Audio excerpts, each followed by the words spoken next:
This episode is proudly supported by Pepe Sayer Australian Cultured Butter. At Pepe Sayer, we focus on quality. So if someone comes into your restaurant and they see you're using Pepe Sayer, they know immediately that that is a quality product you've got in front of you on the table. And that comes from a decade of just doing quality butter day after day. For more information, go to pepesayer.com.au. That's the thing that really sort of inspires me each day, is sort of waking up, and my job is to keep the company focused on our vision and constantly sort of push the boundaries and explore options and keep trying to deliver amazing experiences. This is the Deep in the Weeds podcast. I'm Anthony Huckstep. What does the modern pub look like? We've seen a swell of modern pubs taking food to a new level over the last few decades. But what does it take to deliver excellence in such a large venue and find that balance between eatery and drinking hole? Duncan Thomson is the CEO of the Kickon Group. Duncan, how are you? I'm great, thanks. It's good to have you on the show. You're pretty busy. You've got a lot of venues and all quite different. Tell us a bit about the group.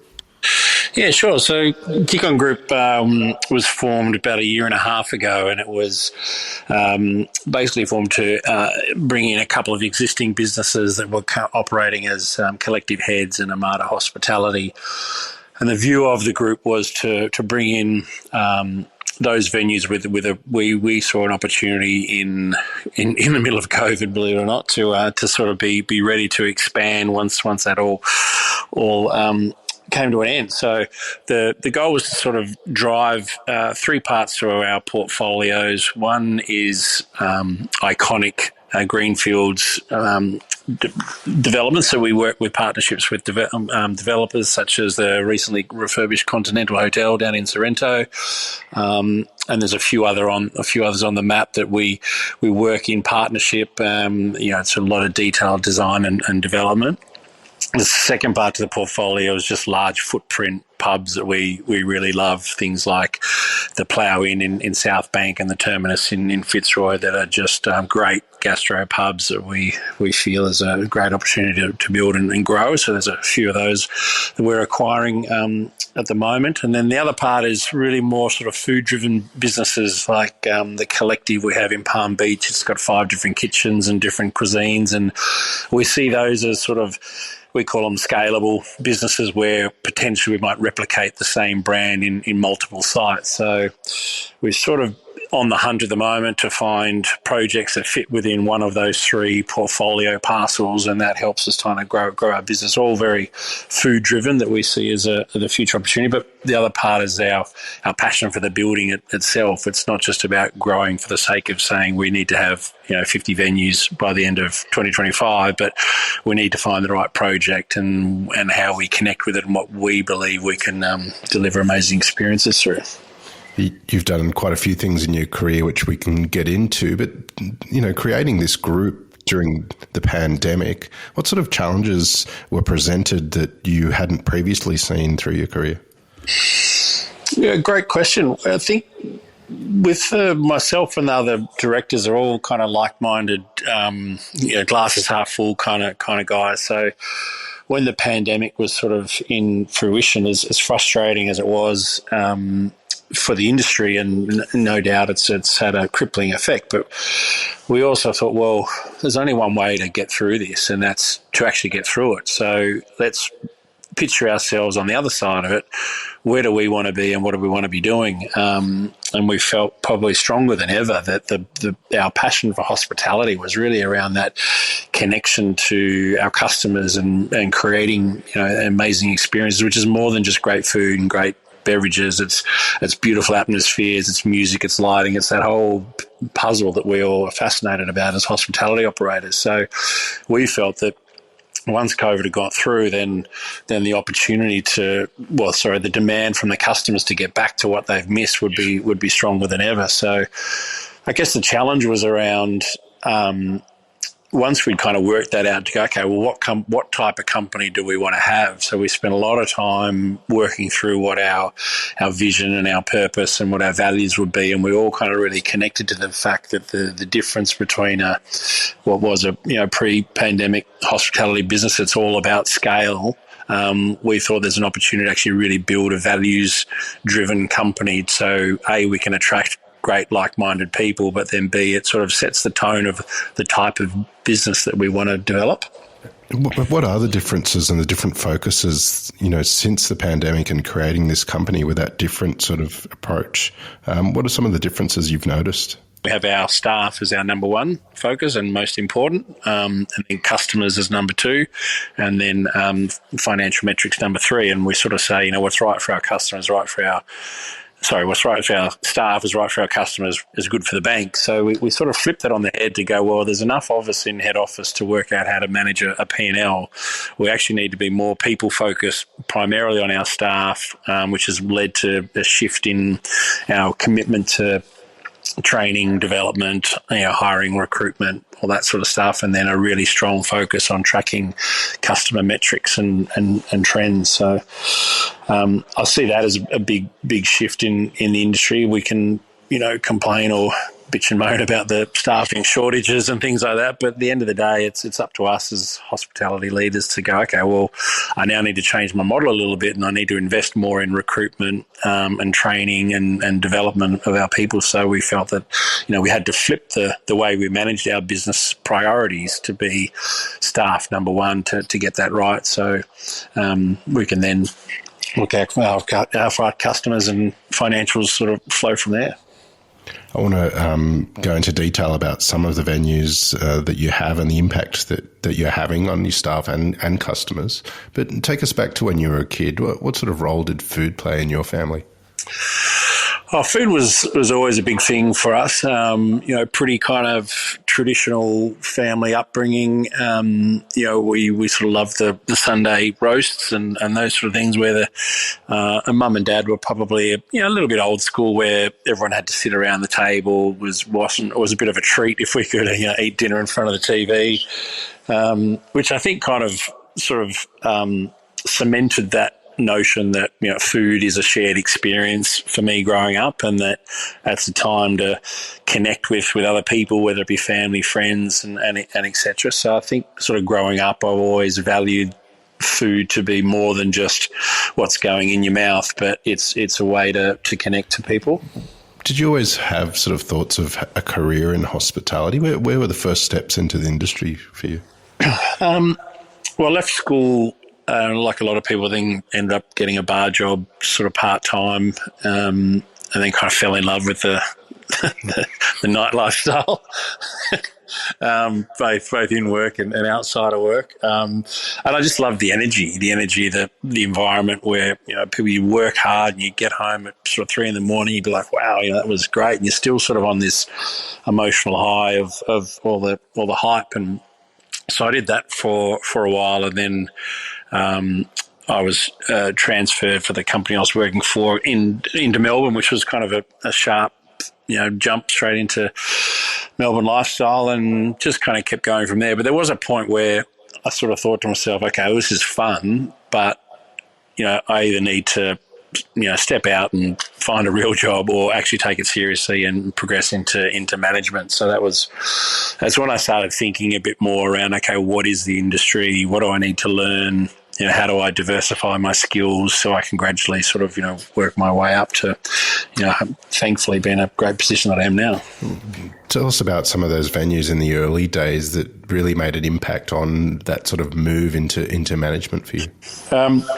Well, Bobby McGee's was where I sort of cut my teeth. I was there for about 5 years, and if any of your listeners remember that venue, was sort of we had one in Canberra and Melbourne and Sydney, and very concept driven. It was a concept that came out of America. So training and the way the concept was executed was really like a formula, and that taught me a lot around systems and sequence of service and process, everything from the lighting at certain times of the afternoon and evening, what needed to be at a certain level, the music volume, the way the bars were set up, all the spirits were all in a particular order, the juices in the right right sections, and it was great because then when it worked, and it was sort of a thumping nightclub that was packed sort of 5 days a week, so we worked really hard. But the team that was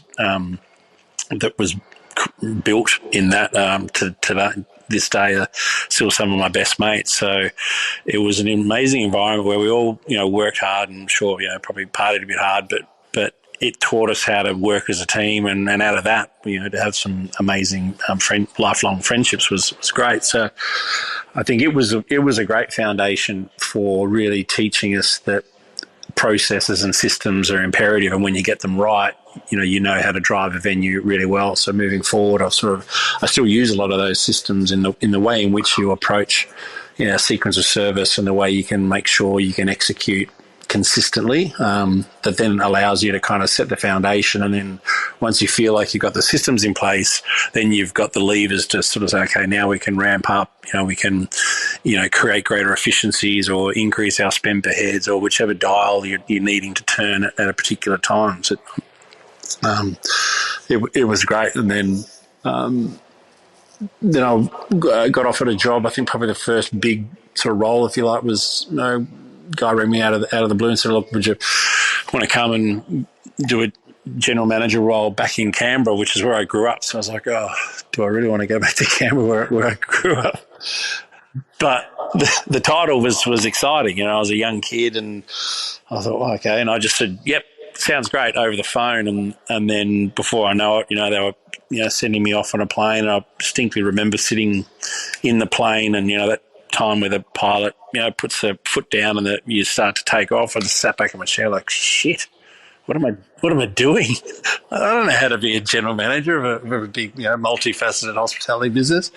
But then I thought, okay, too late now. I'm on the plane. I gotta go. So that was probably a big turning point, because when I was there, I just thought, okay, well, I'm going to apply all the things that I think need to be done in a business based on how it would have affected me when I was a young person. So I looked at our marketing and our concepts, and started, I guess, I didn't realise at the time, but probably looking back on it, that was probably where I started to build my management style.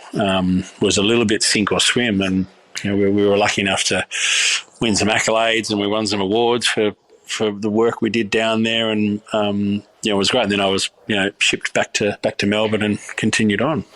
Well, you've built a career on having the ability to run multiple sites and be involved in big groups as well. But the Melbourne Arts Centre precinct was a pretty big project that you were integral with. Tell us a bit about that. Yeah, that was a great role. I got approached by a recruiter who, at the time, I was running multiple sites, said, would you come and work at the Arts Centre? And I was like, no, I'm not really interested in the arts, thank you. And she, God bless her, she was pretty persistent. She goes, no, you need to go and meet them. They need someone like you. And anyway, I went and had a couple of meetings, and it was quite a unique space, because all of a sudden I thought, there's quite like a diversity of offer here. And at that time they had an incumbent catering company, Epicure, that were running all the catering, and my job was sort of to oversee the operations of Epicure, and then look for opportunities, activations and concepts. But throughout my time there, the discussion around what's the future of hospitality was quite strong, and there was opportunities for that whole precinct to develop, which I believe is now starting to happen. But the CEO at some point sort of spoke to me and said, well, would we outsource? What would happen if we insourced? And I said, okay, well, that's a different story. So I built this strategy. We called it the Future Food Strategy, and it was all about taking control back from the caterers and flipping it from an outsourced business to a fully in-house which culturally was an enormous shift for the art centre. But what it did is it gave us 100% control over the offer, instead of fighting with the caterer about the price point where they want to increase prices and we wanted to keep prices down so the patrons wouldn't get upset. And then also financially, by having it insourced, we were able to reap the benefits of all the supply agreements and rebates and like I said, I spent months building this strategy, and then we eventually presented it to the board of trustees, and they endorsed it, which was great. So my team that I was working on that were so excited, and then my boss at the time, he rang me, goes, well, the good news is it's been endorsed and it's away. He said the bad news is they want it done in 3 months. So I remember the meeting after I found that out. I think it was like a Thursday. I called the senior team together. I said, so great news, we got it. And they're like, yay! I said, it needs to be implemented in 3 months. And their faces just dropped. So they were like, what? And I also too thought, wow, this is almost impossible. Like I can't remember the numbers, but we had to hire, I think it was something like 35 managers and 120 casual staff. We had to, buy cutlery, crockery. I think there was something like 35 or 40 pallets of equipment that all arrived, and we had to unpack it and wash it. Very much like, lots of people have done with very large businesses. But to turn that all around, and that was a huge shift, and we had a great team and they executed really well. And I think they're still running the in-house model down there that's been quite successful. So that was a great kind of turning point in the career, to sort of see both an outsourced model and then bring it inside. Well, the precinct had so many bars and restaurants and cafes, and obviously the Sydney Myer Music Bowl as well. What did it take to manage so many people and get those offerings right? Just really good team. Yes, it's challenging, but we spend a lot of time. And I guess the benefit of a precinct like that is it's not busy all the time, say, different to some of the big sort of pubs that are out there that are just constantly busy. You had time where you could catch a breath on a Monday or Tuesday, where you can plan and get your rostering right and your forecasting, and then you gear up for those peak periods on the weekends. And also the art centre was easier to model because you could model your labour requirements based on the ticket sales. So you kind of had a bit of a blueprint to work on that does make it a bit easier, as opposed to a big venue where all of a sudden the sun comes out and you're like, damn, I need another 20 staff really, really quick. But the expectation, I think, of the patron was great. We had to have all options covered, from your fast grab and go for those people that are, parked their car and flying in from the city and they've got 15 minutes before they've got to get to the show and they need to have a quick grab and go kind of concept, all the way through to those people that are booked their opera tickets 2 years in advance and they're coming in for a beautiful meal and it's the big cultural highlight for them. So therefore you've got to have a super premium offer, but you've also got to have it perfectly timed. So you had to have them in, sat, served, and then out in time for the show. So it was good when the whole place was humming, when you had the art centre and as well as my Music Bowl and Hamer Hall. It's potentially about 25,000 people all within the precinct moving around. It was it was great to see it in full flight. From that moment, you've done quite a few things leading to the Kickon group. Has there been anything that's really stood out that's kind of changed or created a path for you?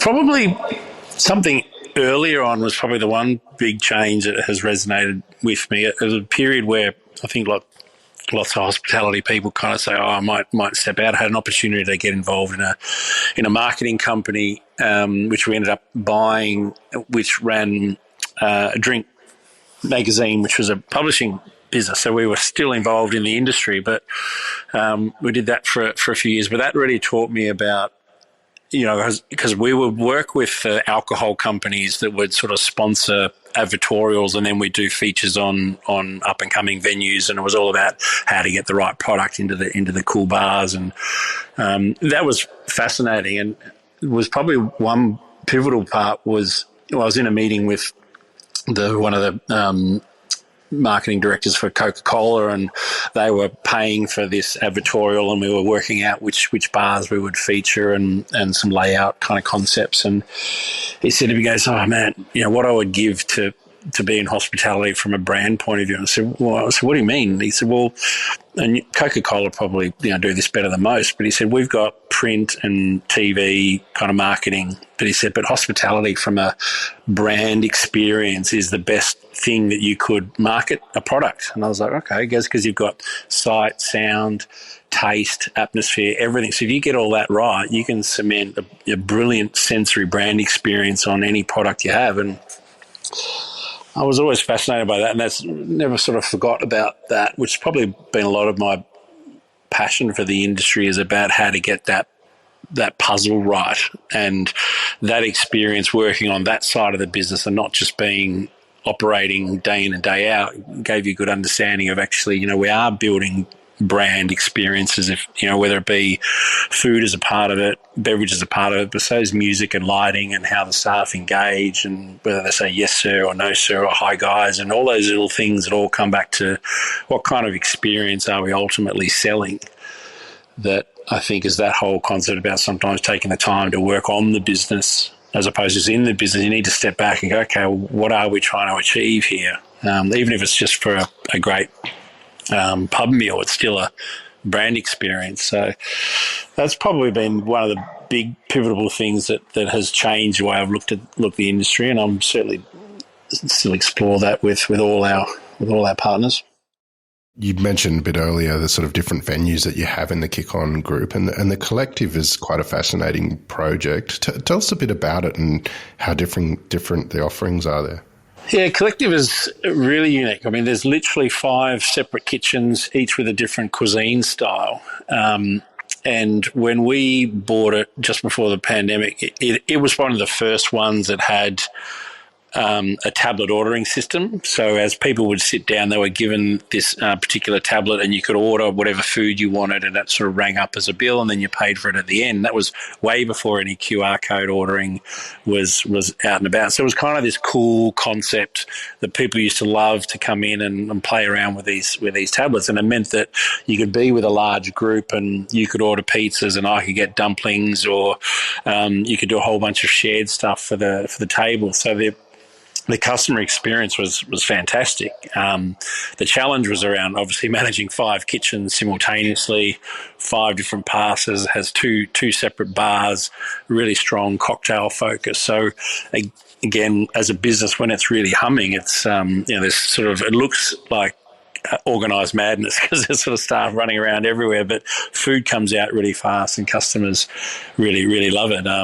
It's something that we know is unique, and when we didn't develop it from scratch, so we've obviously inherited it, and now the custodians, and we kind of really see it as a good concept that we could scale up. It is and I think now that QR coding is become a little bit more commonplace, it's less unique. So I think the focus now, really, like all focus should be, is back on the quality of food and how we can deliver an amazing dining experience. But it's certainly a bit of an icon in the Palm Beach area.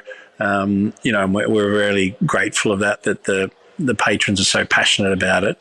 But it's for a small little business, it certainly hits above its weight. Has there been some unexpected benefits or positives from this business model of the collective? Good question. I think what we're learning now is with the adoption of technology, to have had a business that was probably a little bit at the forefront of it in terms of how to use it, we're now sort of thinking, okay, well, a lot of our venues use the Mr. Yum QR code ordering, which is great, but we're also conscious that there's still that element of service. So we don't want to be those people that kind of just rely on the technology to create the experience. So what the collective has done, because the process of the way they used to manage the tables while using the technology has almost created the blueprint that we're now like, okay, now we've got the QR code ordering in place, we can now overlay the kind of collective table sequence of service, so you get the best of both worlds, where I think is an interesting time now where there's some venues where, you're QR code you're ordering and you don't see a staff member, and you think sometimes if you're in a beer garden and you're watching the footy, that's a great experience, but sometimes there's lots of stats coming out now about people wanting a little bit more human connection. So how do you still create that great sequence of service yet utilise the QR code system that create efficiencies and increase spend per head, but still have that human connection? So the Collectives has really been a great blueprint that we can use the way it was built to then apply into some of our other venues. You mentioned that you like to find greenfield sites or iconic sites. So how do you select them, and then how do you build the offering? Do you have an example of one of them that you could take us through the steps of that? Yeah, we have. I guess the first point is, do we love it? Is one thing we say. Like we have in the office what we call the wall room, where there's lots of pictures and projects up there. It's an interesting time, and the Continental and Sorrento has probably opened up a lot of doors for us to be connected with various developers and developments. So the first thing we always ask ourselves is, do we love it? Is it something that we love? Now, the Continental, as an example, I mean, we just love the building, the history of the building, that how it connects to the Sorrento area. It's fascinating. So therefore, it kind of starts with that, and then you think, okay, what kind of offer do we need to build? Is it multiple? And again, using the Continental as an example, it's not. We never wanted it to be like a mega pub that you could have done. We wanted to go, no, it needs to be specifically individually curated experiences, so the local market can have multiple experiences in the same venue. So they can come in with a family and have a casual, great pub meal after the beach, and then they'll go home and have showers, and the next day they might come in for a fancy meal up in Audrey's, a fine dining restaurant. So for that one as an example, it was quite specific to go, A, we've got the scope of the precinct to develop multiple offers, and then B, we've got the market that will enhance that. Some of the other ones we're looking at the moment, they're very similar, that it is kind of the physical building first, and how that connects to the area. I mean, we're probably turning down more than we're sort of saying yes to, without sort of making that sound too self-pompous, but it's more about there's lots of developments going on, which is great, but there might just be a development where you're the retail space at the bottom of a high-rise in the city, and for us, we go, that's probably doesn't fit into our portfolio focus, but we really love the iconic, even sort of heritage-style buildings that have some significance, and then our job is to then, okay, how do we then bring out the life within the building through various concepts that, as a group, is sort of what we like doing. So it's not a cookie-cutter approach where we have our model and we just keep rolling it out. Some of your venues are pubs with great food offerings and cocktails. What's your approach? What makes a great pub and food offering? Great produce, obviously, is the first one. So we work really hard with our suppliers. And it takes a bit of discipline, because I think once you get a bit of scope, then it's easy to gravitate to, okay, now I can reduce my cost of goods by 3% if I buy this product. And all of a sudden, you can create a bit of a tipping point where you're not necessarily getting the free range, high quality chickens. You're now getting a second tier down. And that's why when we flip our metrics and we kind of go with staff, customers are our top two priorities, we know that decision is not the right decision, even though it might create a slight benefit in your cost of goods. But it's about going, okay, we want to get the best quality produce at the best price. So we then work a lot harder with our suppliers to say, okay, I want the best chicken, I want the best beef, I want the best seafood. And they'll say, okay, well, the price is here. And then we say, okay, let's work together on how we can get that price down. And it might be how we promote their goods, or it might be, different menu creations where we can get the volume up. So that's probably one of the most important things for us, because it means that we can be we can put our hand on our heart and say to our punters that these are the best produce for the right price. We're not trying to be the cheapest, and we're not trying to be the most expensive, but we also then look at our equipment. Jake First, our group exec chef, is a mad fan of the Spanish Josper grills, so we've got them rolling out. I think if you invest in really good equipment and you put a good steak on a Josper grill, the flavour is pretty I was going to say easy to do, but the chefs will kill me for saying that. But it's it's easier to do.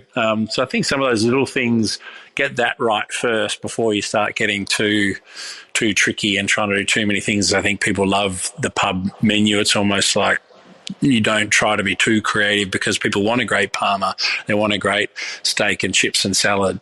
So are we seasoning the chips properly? Have we got a really nice sort of vinaigrette salad dressing? Just those little things that just make a little bit of difference, I think, is the key to a good pub menu. The last couple of years have impacted all of us in various ways. Has it changed you and your approach to what you do? It's definitely made us more passionate about our people, and I know that sounds cheesy to say, but I do believe that, a while ago, many of us we used to spruik that, but it was just that kind of thing to say. But I think now that COVID has just changed, on one hand, you've got people loving hospitality again, and I think maybe because they realise what they miss, whether it be going to your local cafe and getting your latte and having a quick chat to your barista, to taking the family out for a pub meal or watching the footy with your mates, having a few beers. I think people really miss that. So they've fallen back in love with those big, large footprint kind of pubs. So, but then you overlay that, the increased demand with a sort of a staffing shortage has really highlighted the fact that we do need to change the way we recruit and way we develop, and we do need to be honourable operators and make sure that we can hire someone straight off the street with the right attitude, with zero experience, and develop them, and not expect that someone's going to walk in off the street with 2 or 3 years experience, and we can bring them in. So that's been the big challenge, I think. But it's also, I think, the long-term effect will be really beneficial for the industry, because it's making all the operators be better at recruiting, be better at training, be better at developing our people. And I mean, we've got a national accredited training program called Kickon Academy that we do across the country, and that's all about making sure we've got about 128 different courses we can put our staff through, and they get the full accreditation at the end. And it's literally about saying, if little Tom comes in and he's 18 years old off the street and he doesn't have any experience, but he's got a really good attitude, we can actually sit him down and say, okay, if you're interested in being a venue manager one day, here's the pathway of how to get there. So, and here's how we'll support you to do it. And I think you've got to commit to that. And some people might argue, oh, yeah, but Duncan, if you do that, then you might spend two years training them and then they go and work somewhere else. But I would say, well, the risk of not training them is even worse. So if everybody just commits to go, that's the way we have to progress the industry forward. I think the long-term effect will be really good, because you'll get the right employee with the right employer. They get looked after in a great working environment, and they enjoy working there. They're going to provide greater experience. That then flows on to greater experience for our customers, and kind of everybody wins. So there's a bit of pain at the moment, but I think the change has been all of us focusing on our training and people development, which kind of, you could argue, should have always been the focus, but maybe we all had it a bit easy when we had too many. Because someone asked me the other day, is it staffing crisis? I said, well, it wasn't that long ago we were all complaining that you put an ad on Seek and you get 50 applicants. Now you put an ad on Seek and you get 2. So, maybe it was always a crisis. You're part of a group that's making a real impact and trying to change things in the hospitality sector. But what do you love about what you do? Oh, definitely the people. It's great when I think hospitality is one of those things, if you love it for the people, you love it for the fact that you can come and work really hard, and ultimately what we're trying to do is give people a great time. And then when you see the smiles on their faces, and when you see everything work, and then you see the staff that we're developing, is really, really satisfying. And I think for me now, being a CEO is about growth. So I know that every new site that we look to acquire or build or develop, there's a whole team of people that I've got to build to develop into that site, and then hopefully that particular site has a bigger impact on the greater area. So I think that's the thing that really sort of inspires me each day, is sort of waking up, and my job is to keep the company focused on our vision. and constantly sort of push the boundaries and explore options and keep trying to deliver amazing experiences. Well, Duncan, it's fantastic what you're doing, and it's an honour to have you on Deep in the Weeds today to hear your story. Good luck, and keep in touch, and we'll catch up again soon. Yeah, great. Thanks for having me on. This is the Deep in the Weeds podcast. I'm Anthony Huckstep. Stay tuned as we take a deep dive into the lives of the incredible people who ply their trade in the food and hospitality sector. Special thanks to executive producer Rob Locke for making this all happen. Follow us on Instagram at Deep in the Weeds Podcast, or email us at podcast@deepintheweeds.com.au. Stay safe and be well.